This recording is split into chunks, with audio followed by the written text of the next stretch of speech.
Russia के राष्ट्रपति Vladimir Putin Beijing Olympic winter Olympic जो स्टार्ट हो चुका है कल से वहां पर पहुंच चुके हैं और उनको बहुत ही स्पेशल ट्रीटमेंट दी जा रही है।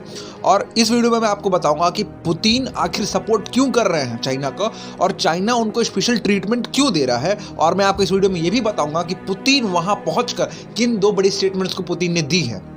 तो चलिए वीडियो को स्टार्ट करते हैं। सबसे पहले मैं आपको बता दूं पुतिन ने क्या स्टेटमेंट दी है। ठीक है, पुतिन ने एक रशिया की तरफ से एक रिटन स्टेटमेंट दी गई हुई है। Russia recognise Taiwan as part of China opposes जो भी आइलैंड है वो इंडिपेंडेंट्स हैं। कोई भी देश ताइवान के साथ अगर खड़ा होगा तो रशिया उसके खिलाफ खड़ा हो जाएगा। ये WION न्यूज़ के हवाले से ये खबर है। रशिया ने जो बहुत सारा उनके साथ ब्रीफिंग और बहुत सारे स्टेटमेंट दिए गए थे, लेकिन रिटर्न में कुछ स्टेटमेंट दिए गए थे, शॉर्ट स्टेटमेंट्स। तो उसमें यही बहुत इंपॉर्टेंट है कि रशिया ने रिकॉग्नाइज कर लिया ताइवान को as part of the China और उसके जो भी आइलैंड है उसको वो इंडिपेंडेंट मांगता है, एकदम स्वतंत्र मानता है। और जो भी ताइवान के सपोर्ट में खड़ा होगा रशिया उसके विरोध में खड़ा हो जाएगा। पहला स्टेटमेंट। दूसरा स्टेटमेंट मैं आपको बताऊं कि रशिया ने ये कहा है कि जो भी देशों ने बाइकआउट किया है वो गलत है और सारी चीज़ें कहीं इनडायरेक्टली उन्होंने कहने की कोशिश की। जिन देशों ने बाइकआउट किया है उन देशों ने पॉलिटिक्स और जियो पॉलिटिक्स और खेल को तीनों को एक में मिला दिया है और उसके इंटरफेरेंस नहीं होने चाहिए। पुतिन ने ये स्टेटमेंट दी है। तो इस स्टेटमेंट में मेरा एक फीडबैक है, मेरा एक रिप्लाई है उनको कि आपने जब ये चीज़ कही तो सर आपको ये चीज़ मालूम होनी चाहिए कि भारत ने कोई पॉलिटिक्स नहीं की, चाइना ने पॉलिटिक्स की। चाइना ने भारत तो इनफैक्ट लास्ट 48 घंटे तक सपोर्ट कर रहा था चाइना को, बट चाइना ने वो जो गलती कर दी, हमारे शोल्डर को हमारे पे कॉन्फ्लिक्ट करवाया, हमारे पे अटैक किया और फिर उसी जवान को आपने रिटायर करके वहाँ पे बना दिया, तो ये गलत कर दिया। और भारत ने पॉलिटिक्स नहीं की, चाइना ने पॉलिटिक्स की। भारत ने तो एटलीस्ट एवरी टाइम चाइना को सपोर्ट करने की कोशिश की थी और एवरी टाइम चाइना के कुछ भी करने के बावजूद भी चाइना को एक पॉजिटिव रिप्लाई देने की भारत ने कोशिश की थी। बट आप शायद उन्हीं की बात समझ पाएंगे, भारत की बात कभी आप नहीं समझ पाएंगे।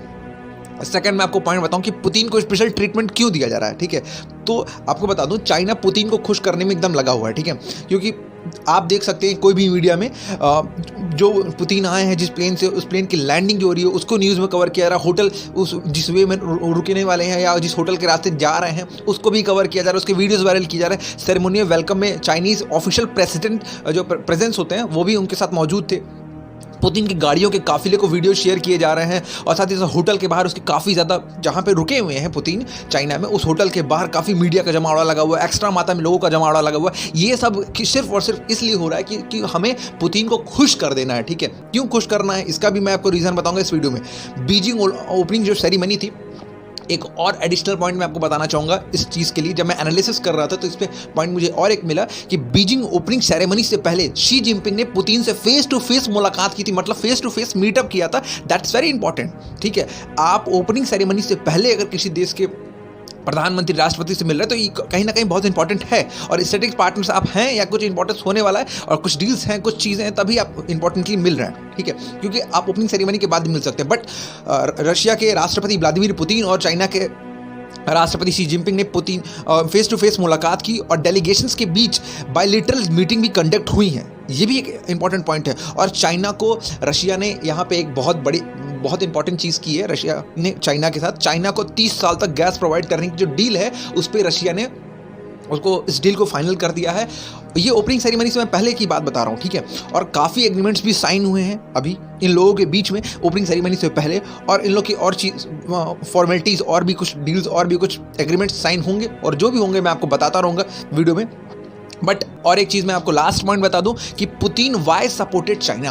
पुतिन चाइना को आखिर सपोर्ट क्यों कर रहे हैं और पुतिन आखिर ये क्यों नहीं देखते कि पूरी दुनिया चाइना के उस ओलंपिक का बायकॉट कर रही है और हम अकेले वहाँ पर पहुँच रहे हैं। पाकिस्तान के प्रधानमंत्री के साथ हम प्रधानमंत्री पाकिस्तान के पहुँचे हुए हैं। लेकिन मैं आपको बता दूं कि पुतिन आखिर चाइना को सपोर्ट क्यों कर रहे हैं। ठीक है, सबसे पहली चीज़ आपको ये चीज़ जाननी होगी कि UN में चाइना ने रशिया के फेवर में वोट कर दिया था। और किस लिए वोट किया था, क्या है वो मैटर भी आप सुन लीजिए।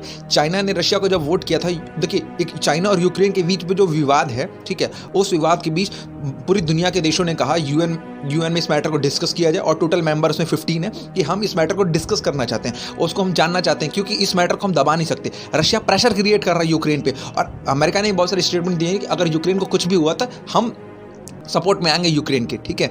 तो इस बात को लेकर यूएन में एक वो होने वाली थी, वोटिंग होने वाली थी कि इसमें कौन मीटिंग इसमें होनी चाहिए या नहीं होनी चाहिए, इस बात को डिस्कस किया जाना चाहिए या नहीं डिस्कस करना चाहिए। तो इस पर रशिया राजी नहीं था। रशिया चाहता था कि इसको डिस्कस ही ना किया जाए और इसको हम अपने से सुलझा लें या अपने लेवल पर इसको देख लें, वो ये चाहता था। बट यूएन में जितनी भी 15 देश हैं वो सब रशिया और चाइना को छोड़कर बाकी सारे देश, भारत को भी आप हटा दीजिए, बाकी सारे दुनिया के देश ये सोचते थे कि हमें इस पर एक डिस्कशन करना है और हमें ये जानना है क्या हो रहा है क्या नहीं हो रहा है। और इस मुद्दे को, इसका बस एक ही मोटो था कि इस मुद्दे को हम दबने नहीं देंगे। अगर रशिया अपनी ताकत का दुरुपयोग करके यूक्रेन पर प्रभाव क्रिएट कर रहा है तो हम ऐसा नहीं होने देंगे। ये दुनिया के देशों का मानना था, पहली चीज़। दूसरी चीज़ मैं आपको बता दूं, जब इस पर वोटिंग स्टार्ट हुई तो रशिया बिल्कुल नहीं चाहता था, मैंने आपको पहले ही बता दिया, रशिया बिल्कुल नहीं चाहता था कि इस मैटर को डिस्कस किया जाए यूएन में, क्योंकि रशिया जानता है अगर इस बात को, मैटर को हाईलाइट किया गया तो कहीं ना कहीं दिक्कत होगी। तो रशिया के फेवर में चाइना ने वोट कर दिया। तो एक वोट तो चाइना के लिए हो गया, ठीक, रशिया को हो गया एक वोट क्योंकि चाइना ने वोट कर दिया। अब जब रशिया ये कह रहा था कि हम नहीं डिस्कस करना चाहते हैं तो चाइना उसके फेवर में आ गया, तो एक वोट रशिया के पास हो गया। बट टोटल 10 देश ऐसे थे जिन्होंने इस बात पर वोट कर दिया कि रशिया को इस मैटर को डिस्कस करना ही पड़ेगा। वो 10 देशों के, और आपको और एक इंपॉर्टेंट चीज़ बता दूं, उन 10 देशों में भारत नहीं था, ठीक है। भारत का क्या स्टैंड था पहले आपको वो सुन लेना चाहिए। देखिए, इंडिया जो है नॉन परमानेंट मेंबर है यूएन काउंसिल में, ठीक है, और भारत ने कोई वोट ही नहीं किया। भारत ना यूक्रेन के विवाद पे वोट किया, ना रशिया के विवाद पे किया, ना इसको डिस्कस करने पे किया, ना अनडिस्कस पे किया, किसी पे नहीं किया। भारत साइड हट गया, ठीक। अब इन 10 देशों में किन किन देशों ने रशिया के खिलाफ जाके वोट किया, अब उन देशों का आपको नाम बताना हो। अमेरिका फर्स्ट नंबर पे, सेकंड नंबर पे ब्रिटेन है, थर्ड नंबर पे फ्रांस है, फोर्थ नंबर पे यूएई है, यूनाइटेड अरब अमीरेट्स है, 5 नंबर पे घाना है, घाना बुर्किना फासो आप जानते ही होंगे, 6 नंबर पर अल्बानिया है, 7वें नंबर पर नॉर्वे है, 8 नंबर पर ब्राज़ील है, 9th नंबर पर मॉस्को है और 10th नंबर पर आयरलैंड है, ठीक है। और ये 10 देश चाहते थे कि रशिया इस मैटर को यूएन में डिस्कस करे, और ये 10 देशों का ये मानना था कि इस मैटर को हम दबने नहीं देंगे, ठीक है। और मैं आपको एक चीज़ बता देता हूँ, इसका रिजल्ट क्या आया, ठीक है। इसका रिजल्ट तो आप जानते ही हैं कि रशिया इस मुद्दे पे हार गया और इस मैटर को अब डिस्कस किया जाएगा, क्योंकि रशिया के पास सिर्फ एक वोट था, और वो एक वोट किसका था, जहां पे आज वो गए हुए हैं, ठीक है। तो चाइना ने एक वोट किया था। मान लीजिए अगर भारत वोट कर भी देता, ठीक है, भारत अगर रशिया को वोट कर भी देता तो क्या एक वोट से रशिया जीत जाता? नहीं जीत पाता, बिकॉज जो अपोजिशन में लोग हैं, जो 10 कंट्रीज वोट कर रहे हैं कि इस मैटर को डिस्कस किया जाना चाहिए, उसके सामने 3 अपोजिशन वोट को उसकी कोई औकात ही नहीं है, क्योंकि 3 वोट क्या कर लेंगे जब 10 वोट हमारे पारित कराने के लिए हो गए, 10 देश किधर और 3 देश किधर। तो आप ये सोच सकते हैं कि रशिया को स्पेशल ट्रीटमेंट, ये सारी चीज़ें जो मिल रही हैं, तो सिर्फ और सिर्फ एक ही रीज़न से मिल रही है, और वो रीज़न आप बखूबी समझ चुके हैं, ठीक है। साथ ही साथ मैं आपको और एक चीज़ बता दूं कि अगर भारत ने इसको वोट किया भी होता, अगर रशिया से नाराज होता, तो रशिया को भी इस चीज़ को समझना चाहिए कि अगर भारत आपके साथ वोट कर भी देता या आपके खिलाफ भी वोट कर देता तो इससे कोई फर्क नहीं पड़ता, बिकॉज भारत अगर आपको वोट करता, ठीक है, तो आप वैसे भी नहीं जीत पाते, और आपके खिलाफ वोट कर देता तब भी आप हारते ही हारते। तो इसमें कोई बड़ी बात नहीं है। और मैं आपको और एक इंपॉर्टेंट चीज़ बता दूँ कि रशिया के राष्ट्रपति व्लादिमीर पुतिन, डायरेक्टली उन्होंने किसी भी कंट्री का नाम नहीं लिया है, बट इनडायरेक्टली वो, और जो भी वहाँ फंक्शंस होंगे, वो इनडायरेक्टली बहुत दुनिया को मैसेज देने की कोशिश करेंगे और अपनी और चाइना के फ्रेंडशिप को दुनिया को दिखाने की कोशिश करेंगे। इस वीडियो पर आपका क्या मानना है? आई होप मैंने आपको बहुत बेहतरीन तरीके से समझाया हो हर एक पॉइंट कि रशिया के राष्ट्रपति व्लादिमीर पुतिन चाइना में क्या क्या कैसे कैसे सारी चीज़ें मैंने आपको बढ़िया से बताई होंगी।